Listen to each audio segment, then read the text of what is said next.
Chers toutes et tous, cela fait maintenant 5 ans que j'ai l'honneur et la responsabilité d'être membre du jury des trophées sport et management.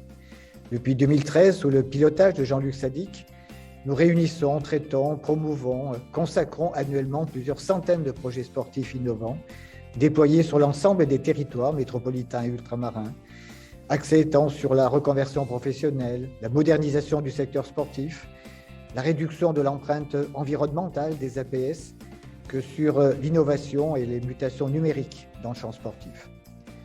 D'une année sur l'autre, je me réjouis que nous soit soumis un panel de projets et d'actions toujours plus ambitieux, inventifs, audacieux, techniques, autant d'outils constituant des alternatives de référence.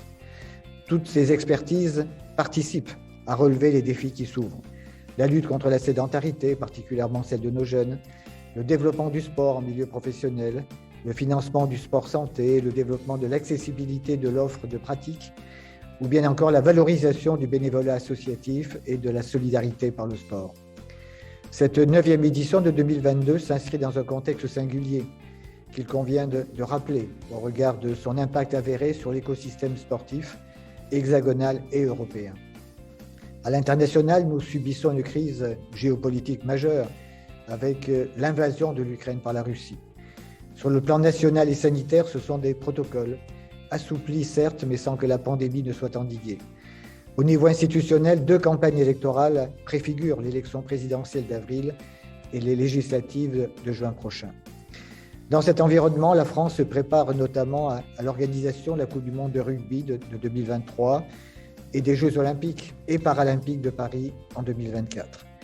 Notre pays conserve de hautes ambitions en matière de développement de la pratique des APS, enjeu qui nous a mobilisés au Sénat comme à l'Assemblée nationale dans le cadre de la proposition de loi visant à démocratiser le sport en France, adoptée le 24 février dernier. 59 articles constituent autant d'avancées en matière d'accès au sport pour tous, de renforcement de la démocratie au sein des instances du mouvement sportif et de consolidation de son modèle économique.